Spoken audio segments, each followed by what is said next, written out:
engrossed is the bee of my mind on the blue lotus feet of my divine mother. Divine mother, my divine mother. Divine mother, my divine mother. Divine mother, my divine mother. Divine mother, my divine mother.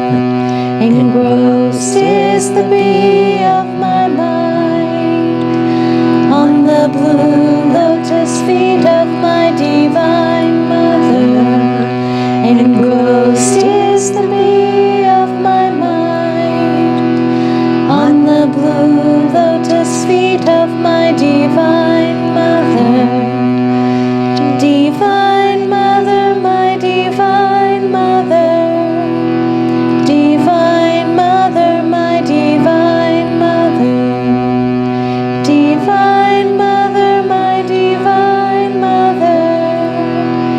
Divine mother, my divine mother. Engrossed is the bee of my mind on the blue lotus feet of my divine mother. Engrossed is the bee of my mind on the blue lotus feet of my divine mother. Divine mother, my divine mother. Divine mother, my divine mother. Divine mother, my divine mother. Divine mother, my divine mother.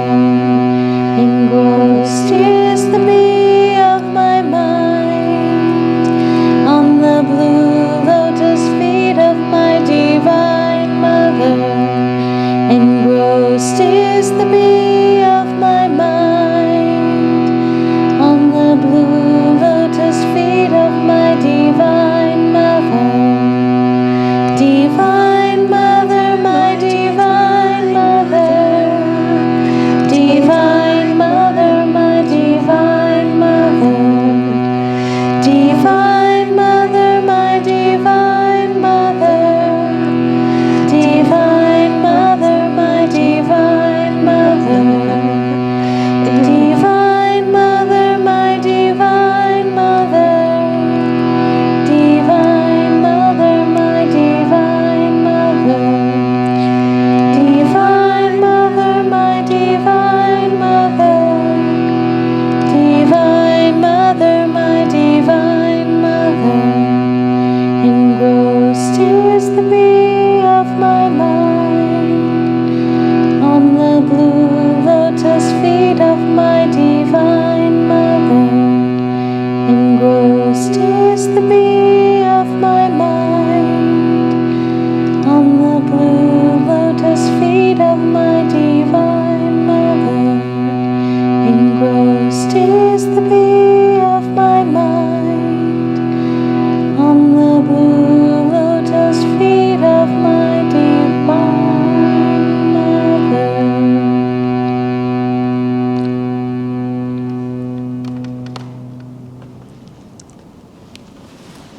Let's meditate together now.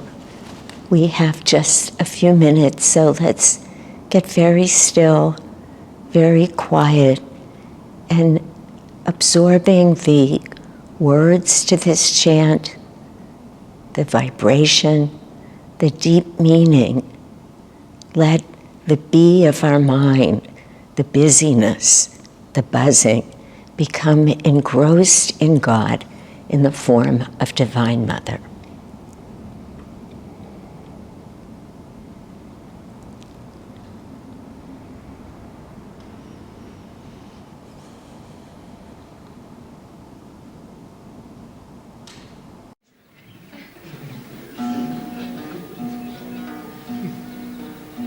Little Kathy went dancing, went dancing, went dancing. Little Kathy went dancing one day.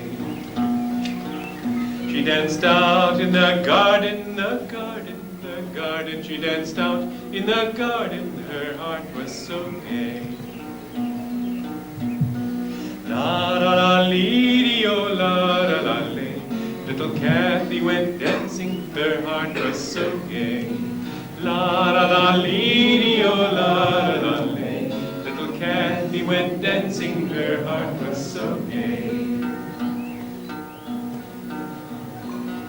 There she saw a small robin, small robin, small robin. There she saw a small robin, it sat in a tree. Little friend, come and join me, come join me, come join me. Little friend, come and join me, come dancing with me. La la la lee oh la la la lay. Little Kathy went dancing, her heart was so gay. La la la lee oh la la la lay. Little Kathy went dancing, her heart was so gay. But I'm afraid I'd look silly, look silly, look silly. I'm afraid I'd look silly, the robin said then. For I'm timid and tiny and tiny and tiny. For I'm timid and tiny, birds can't dance like men. La la la lee oh la la la lay. Little Kathy went dancing, her heart was so gay. La la la lee oh la la la lay. Little Kathy went dancing, her heart was so gay. But you've wings you can fly with, can fly with, can fly with. But you've wings you can fly with, why strut like a man? Everyone can do something, do something, do something. Everyone can do something, it's part of life's plan. La la la lee oh la la la lay. Little Kathy went dancing, her heart was so gay. La la la lee oh la la la lay. Little Kathy went dancing, her heart was so gay. Let's go call all our neighbors, our neighbors, our neighbors. Let's go call all our neighbors, the large and the small. All the world should be dancing, be dancing, be dancing. All the world should be dancing, for God made us all. La la la lee oh la la la lay. Little Kathy went dancing, her heart was so gay. La la la lee oh la la la lay. Little Kathy went dancing, her heart was so gay.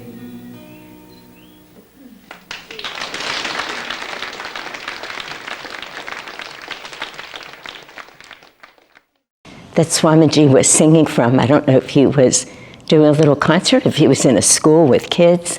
I just couldn't see enough, but it was charming seeing him when he was so young.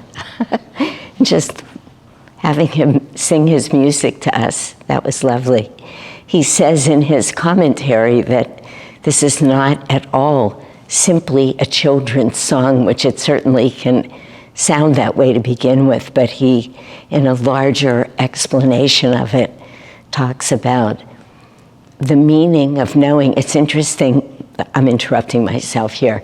This past Sunday, I don't remember what the title of the talk was, but the essence of the talk was how important it is, and particularly the reading from the Gita, that we each find our own way to live this life, that we pay attention to that which is inside of us. And you may all well remember the reading from the Bhagavad Gita where Krishna says, it's better to die trying to fulfill your own karma than to succeed and live by fulfilling somebody else's karma. In other words, let's not imitate one another. Let's not feel that we need to be doing what anybody else is doing, but rather to deeply tune into what is God trying to do through us and for us. And as I said this past Sunday, Master said, there are as many spiritual paths as there are human beings. That's pretty, I don't even know if he said human beings or if he said souls. I think he said human beings, actually. But that's a remarkable statement when you think of it. And it seems somewhat far-fetched from the topic of conceit. And it's very subtle tonight, so I hope I can actually get back there. It made perfect sense to me earlier. Let's see if I can make it make sense tonight as we talk about it. But that notion of tuning in and really trying to listen to what is our soul's reality, what is the purpose of this life for us. And again, I was very careful. Somebody told me, yes, you did repeat this at least 3 times during service, that this is for, as Swamiji said in the New Path, sincere spiritual seekers. So this doesn't mean egoically just go out and do what you want, but it means if you're seriously on a path, if you are living by, to the best of your ability, basic spiritual principles, and you know that what you want is to have an experience of the divine from within, that you want to realize that true nature, which is all of our true nature ultimately, of self-realization, oneness with the divine superconscious state of living. As long as you're on that path, then it's essential that we all learn to listen. And the interesting place where this comes together with this notion of conceit is that conceit is something it's very egoically centered. It's exactly in contradiction to a seeker, a sincere spiritual seeker. I looked up the definition of conceit in the dictionary, literally just before I left to come here, because it's so interesting. It doesn't, Lakshmi and I were talking earlier, and she said, and I agreed with her, so I'm quoting her, but I could quote myself, conceit doesn't really feel like an emotion, but rather a state. Well, if Swamiji saw fit to put it in this book of overcoming emotions or healing emotions, who am I to question? But it still feels like a state of being to me. So I was trying to see all of how conceit was defined. And I'm just going to read a few of they're very short little definitions, but the first one said, conceit means, this might have been Merriam-Webster, I'm not sure, excessive pride in oneself. Well, we all know pride is of the ego. It's always an egoic direction, experience. It's not a soul quality. So excessive pride in oneself. Then I found other words for conceited, which were vain, proud, egotistic, self-important, self-satisfied. These are all little S's, by the way. So you can see and you can hear, it really is all about the ego. But the last definition really got me. It said, an excessively favorable opinion of one's own ability, importance, will, etc., something that is conceived in the mind. And I thought that was so interesting because these are just dictionaries. This isn't Swami Kriyananda commenting on it or something from the Gita.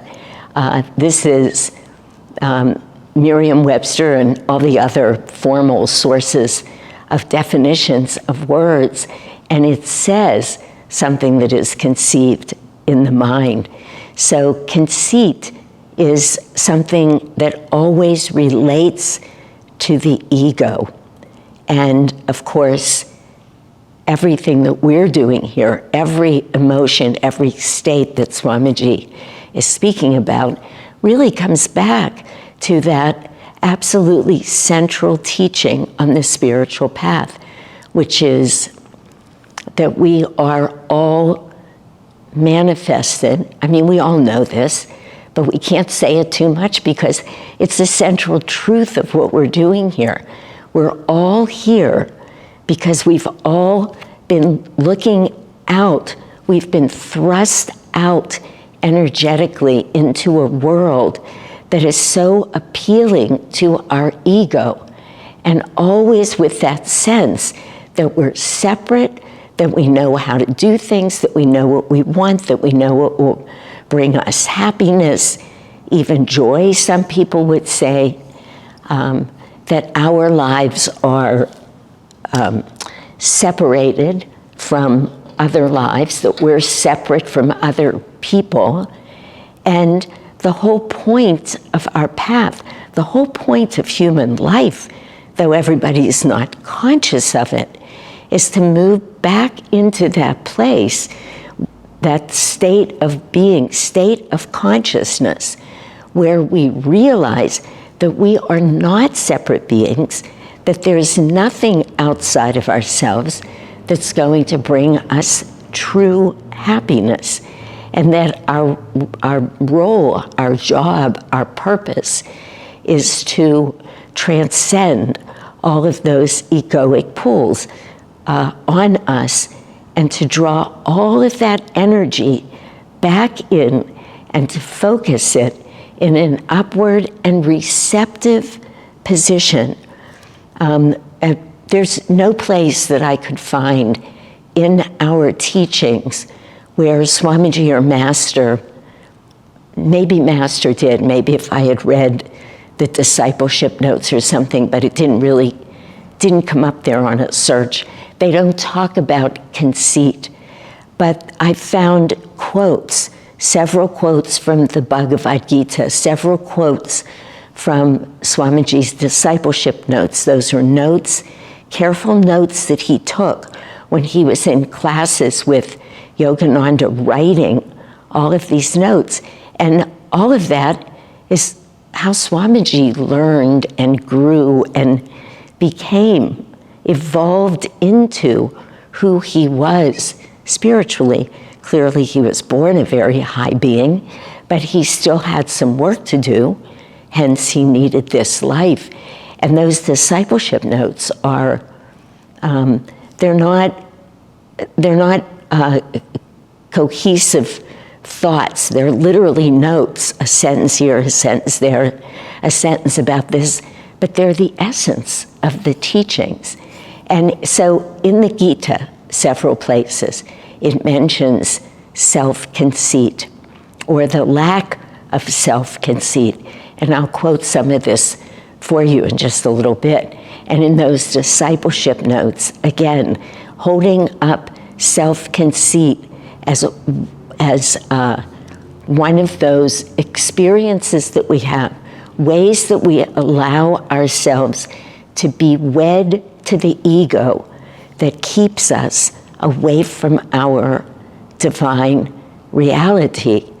And so in one of those places where self-conceit's mentioned, interestingly, is in one of the readings from the Bible that we study once a year on a Sunday, where Jesus says the actual quote that we quoted all the time, but the actual quote, "To as many as received him, to them gave he the power to become the sons of God," because the idea of conceit is completely counter to being able to receive divine guidance, to actually have ears to hear. Because again, conceit is something that began in the mind. It's an egoic function. Excuse me for 1 minute.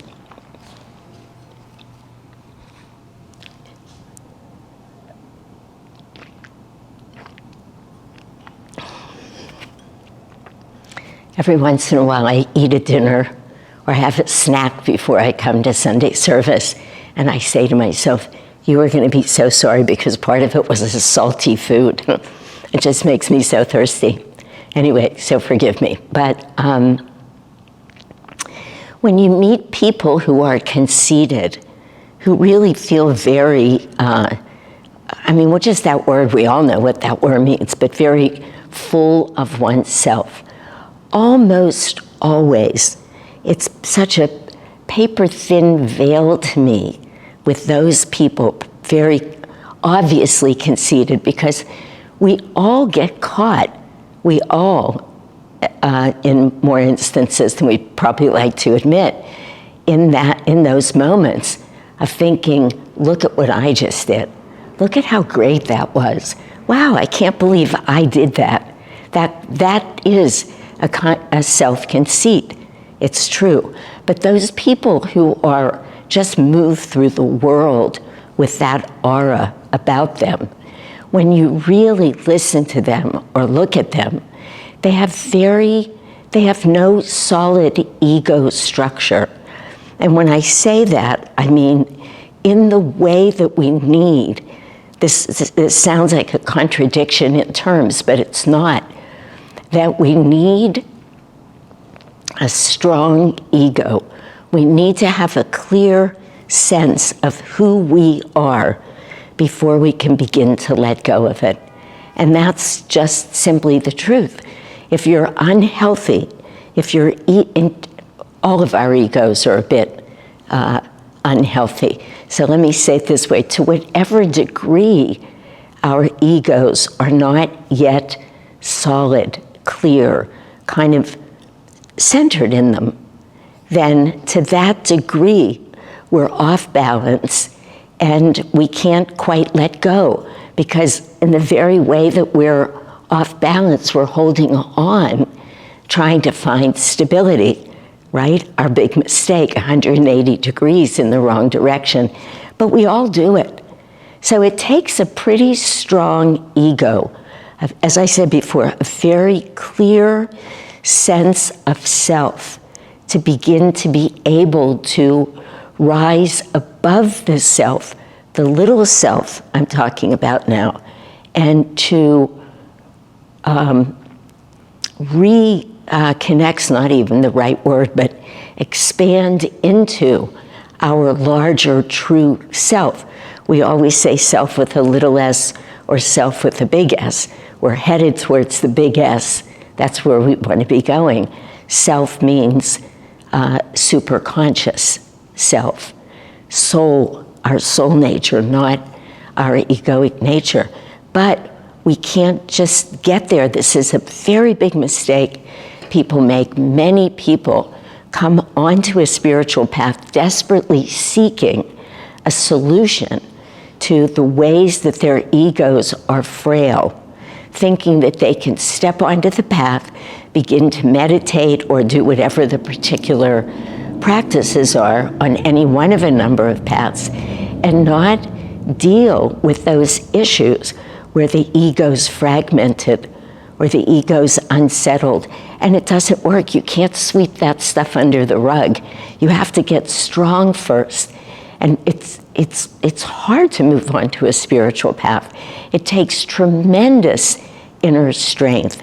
But that inner strength has to be a strength where we're drawing energy in and we're finding not egoic power, but soul power, the power of the third chakra. And from there, energy can rise. So all of this to say that conceit, with people who are very conceited, you can usually just look right through them, and you can feel that if you said one wrong word, you could injure them so badly because their egos are just that frail. I want to read to you the reading about conceit from the book. It says, the secret of overcoming conceit is to view the universe as center everywhere, circumference nowhere. each human being lives at the heart of a vast reality. Remember, the need of everyone to seek his own approach to truth is quite as important as your own. Above all, see God's presence at that universal center as the true causative factor. Now that's a little bit of a complex reading, but what Swamiji is saying here is, of course, first he's quoting Master, that at any point in any existence, every point in the entire universe is center everywhere, circumference nowhere. Every point of existence, everything that's been manifested from this great state of superconsciousness becomes its own center in this, what does Swamiji call it, in this vast reality. The vast reality is infinite, of course, because there's an infinite consciousness. And Swamiji is saying for each of us, we are sitting in our very own center. Nobody else can be in that center. Nothing else can be in that center. But from that center, we have to hold that consciousness that every other center has its own and very similar reality. It's that place that we need to come into to then open to that state of superconsciousness. And I'm not sure that I want to make sure that I'm saying it in as good a way as I can to make it make sense. And it's why Swamiji goes on to say, each human being lives at the heart of a vast reality. Remember, he says, the need of everyone to seek his own approach to truth is quite as important as your own. So it doesn't matter which center it is that we're talking about. Each person resting wherever they are, wherever they've landed karmically. This is more than each person, but I'm only going to speak about people now. It's every sentient being is the center, even, I don't know, sentient. Every crystal, every atom in creation becomes the very center from which it expands outward into that state of superconsciousness. And the very last sentence here that says, above all, see God's presence at that universal center as the true causative teacher, because that's what gets us away from our mind, away from that thought that we have anything that we on our own need to accomplish, did accomplish, could only accomplish, all of the ways that the ego loves to hold things.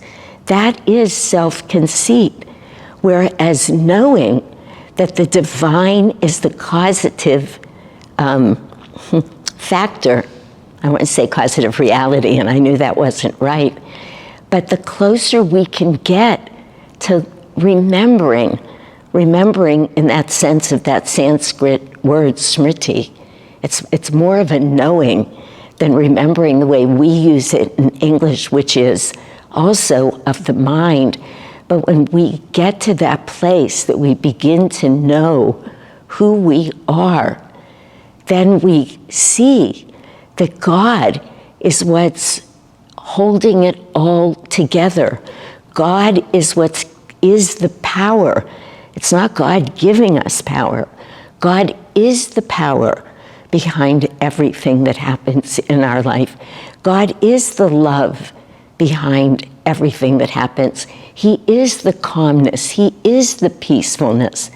That's all the divine reality, the divine factor that's allowing us to rise to our highest potential, to, as Swamiji said in this song so sweetly. The robin saying, I can't dance, I'm not a human being. And Kathy's saying, but you can fly. I mean, my goodness, we've all been given different wings. And it's not just human being versus a robin. It's one human being to another, to another. And look how off we get and how competitive. And it all leads back to self-conceit, to wanting to isolate the self from all that is. And that's what conceit is. It's remembering, thinking we're smart and knowing that we're separate, as opposed to moving into that state of consciousness that says we can all dance in our own way. We each have a beautiful dance that's trying to happen through us.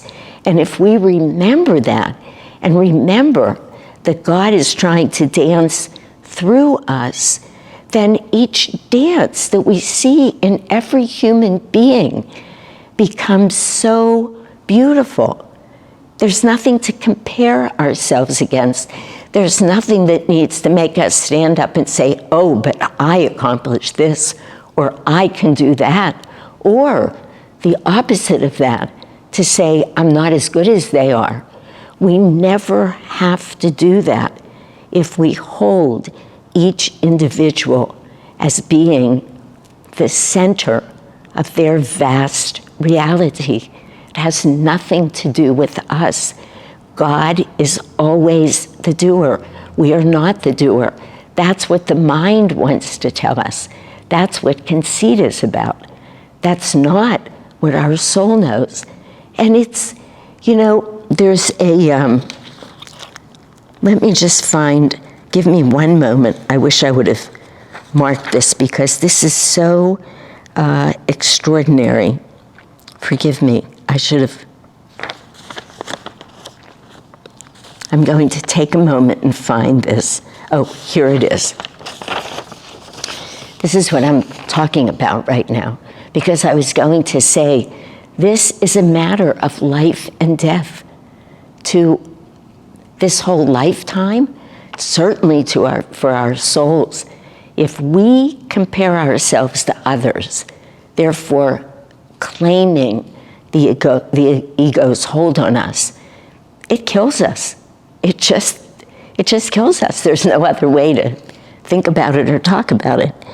So Master said at one point,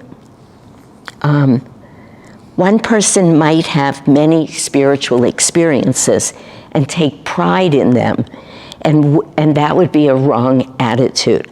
Another might have very few spiritual experiences, but if the first permits his tendencies of pride, wrath, and conceit, the first one who had all of these spiritual experiences, but he took pride in them.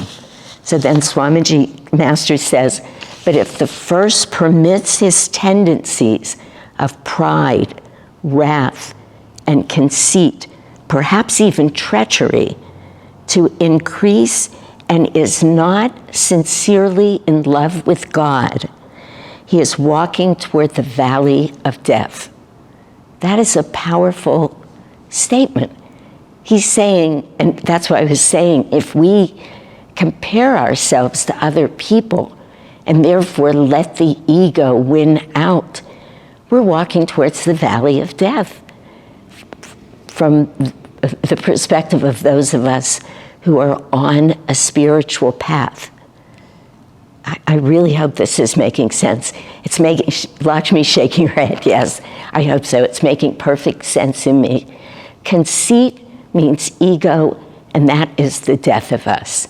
And moving towards the soul's reality, he says, and if the second, albeit since he has few spiritual experiences, but he gains daily in devotion, surrender to God, in the will to live for God alone and to help others to find him, then he is surely walking on the road of life. So long as he becomes stronger and stronger in these right attitudes of the soul, he will gain all the rest as a matter of course. That is just so beautiful. And I mean, I love the way Master used the phrase, the valley of death.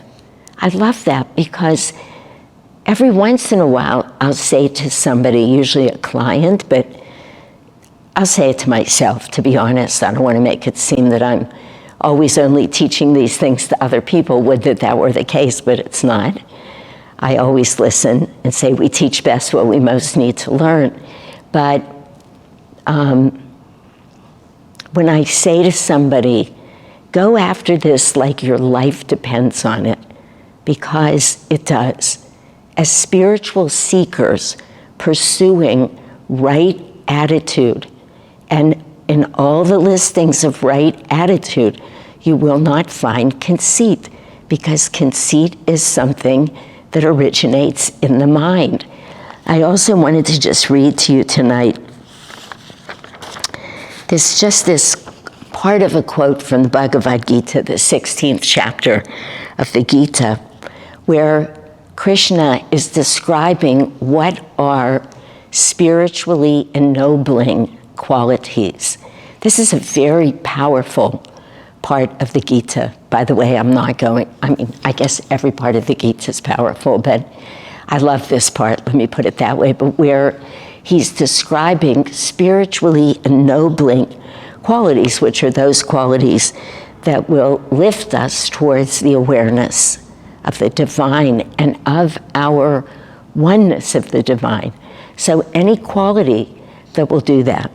And there's 3 stanzas in the Gita worth of 3 paragraphs, but they're stanzas, 16, 1, 2, and 3, where Krishna is listing all of these spiritually ennobling qualities, which is really wonderful as far as I'm concerned, because we're sort of bound to trip over at least a few of them in this life. There's a lot of them. And they start out fearlessness, purity of heart, perseverance in the acquisition of wisdom and in the practice of meditation, sattvic charity, self-restraint. Anyway, Krishna goes on, and they're all beautiful, but I'm not going to list them. But the last little stanza says, radiance of character, forgiveness. Remember, these are qualities that lift us towards the awareness, that awareness that we are one with God. That knowing, really, is what Krishna is saying. Radiance of character, forgiveness, fortitude, cleanliness, absence of malice, absence of self-conceit. That's the last quality. But Krishna is saying to Arjuna, absence of self-conceit. In other words, don't go there. Conceit is essentially the opposite of a spiritually ennobling quality. So the absence of self-conceit, it's very important to move towards that. And then he says, these qualities, Arjuna, are the endowments of those who are divinely inclined. So conceit isn't an emotion, but it's a very powerful quality to move away from. You know, in Swamiji's, again, these are from some notes he took when he was with Master, where he's talking about right attitude, and I haven't seen this for a number of months right now, so I want to see if I can get it right, but he's listing what are some of those qualities or characteristics of right attitude. And he lists many of them, but the first 5 that he lists. So he says right attitude is the most important thing on the spiritual path. And that's another whole talk that I gave about 2 months ago. And it was a good talk from this Essentials course that I that we did. It was just a 3-week course. But right attitude, my goodness, I didn't even know before I prepared for those talks what an important group of attitudes that was. And Swamiji just kept saying, the most important thing on the spiritual path. He said you can't even step onto the spiritual path without right attitude. But at one point where he's talking about right attitude, he lists these 5 qualities or characteristics. And the first one that he lists is courage. And it's interesting, but I came across a phrase that I don't know who used it, him or Master.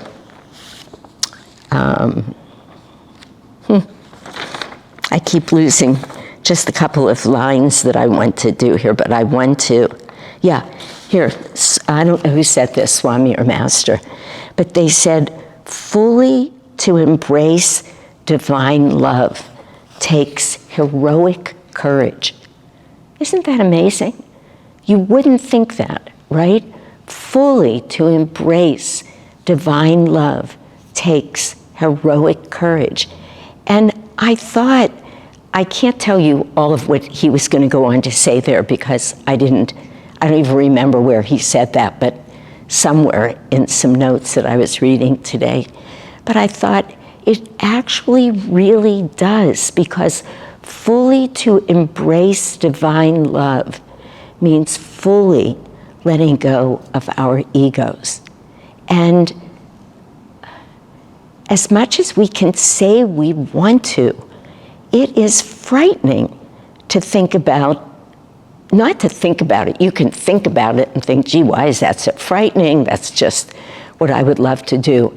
But look at every time something comes into your life that tugs you in towards what you know, even in the moment, never mind all the times we don't know it, it's happening unconsciously, is towards ego, and you want to let go of it.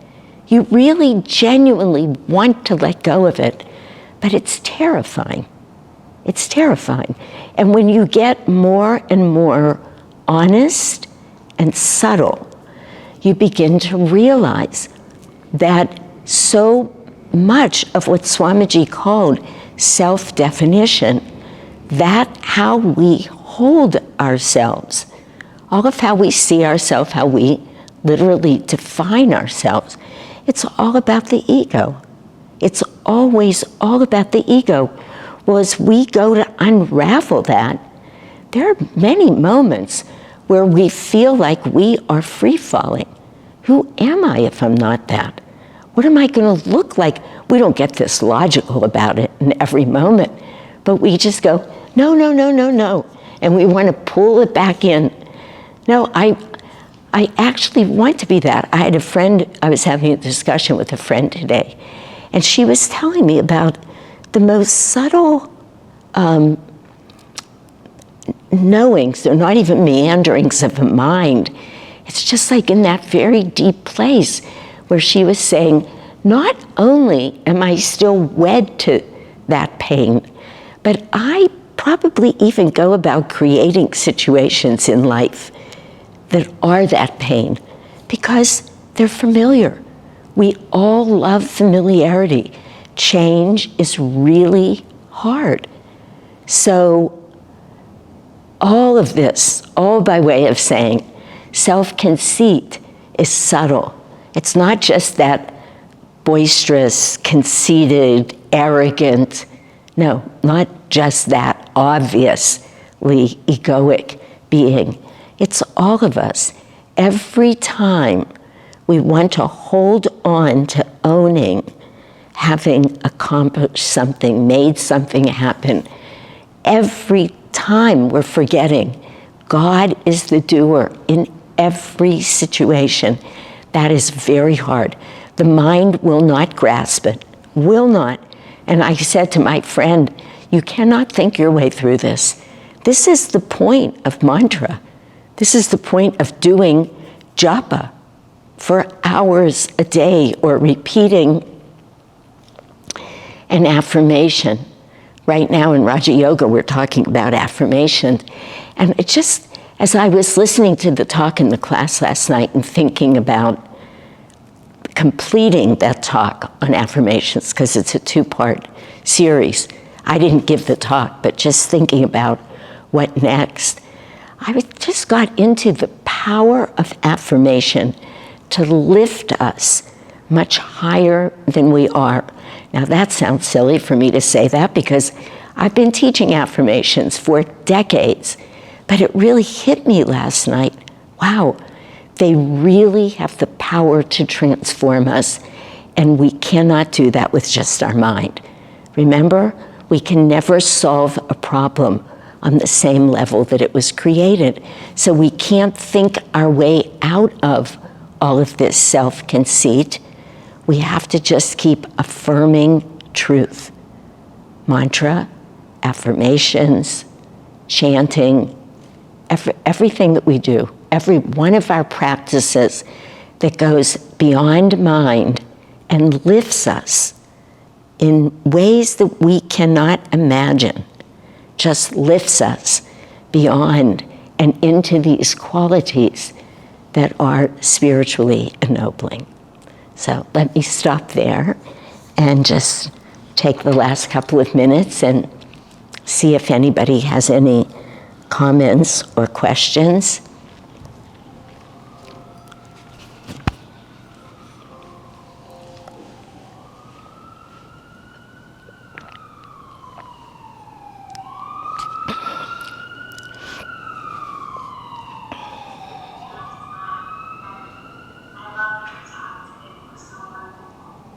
Hold on for... Yeah, let's mute her and I'll unmute you.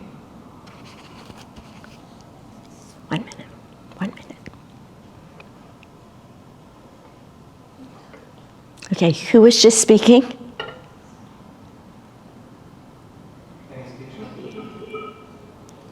You can tell Eloisa to speak now. Eloisa, go ahead and talk. Oh, I'm not. You're good. Eloisa, can you hear me, honey? Yeah. You go ahead, you speak now. I was telling you, there's so much that came up, and I love the talk. I wanted to say, one thing that came up was sort of like there are levels of conceit. There's some conceit where you don't even know that you have no awareness of it. But then I think as we grow spiritually, we start to contract every time, even though we might not be able to know exactly what's going on. We start feeling dissonance. You know, when we behave in that way, it takes a while for us to start figuring it out. And about 2 years ago, I had flower essence reading. And She had what? They gave me this card, but you can't see it. It's beautiful. It's for grape essence. And she said grape essence was sort of my essence. And then the affirmation in this one is, by loving all, I become whole. I need nothing, for I am ever one with spirit. That is really And beautiful. It's beautiful, I know. And the first time I read it about 2-3 years ago, I could not relate to it. I was like, well, I don't know what that means. And then more recently, I was like, oh, I get it. You know, and I think that it was conceit or separateness or not even thinking I could be part of, you know. Yeah. And then the other part of it, which is like when you can love everything, because good, bad, anything that comes, everything is you. Like you were saying, not just the crystal and the sentient beings, everything is you. And if you love everything, then you're at peace, because it doesn't matter what comes, you know? And then the other part is, you are one with spirit when that happens. And I'm like, oh. It was so funny, because it reminded me of the levels of consciousness even just in 2 years. I was like, I don't get it. How can this be my essence? I don't get the affirmation. That's beautiful, and isn't it, am I on? Isn't it amazing how much we can grow spiritually in just 2 years, which is, it's not even a drop in a bucket. It's not even a molecule of water compared to all of our lives, and yet we can look back 2 years ago or 3 years ago, excuse me, and say, wow, I didn't get this at all, and now it just makes such perfect sense. Yeah, thank you for all of that, Eloisa. Anybody else have a comment or a question?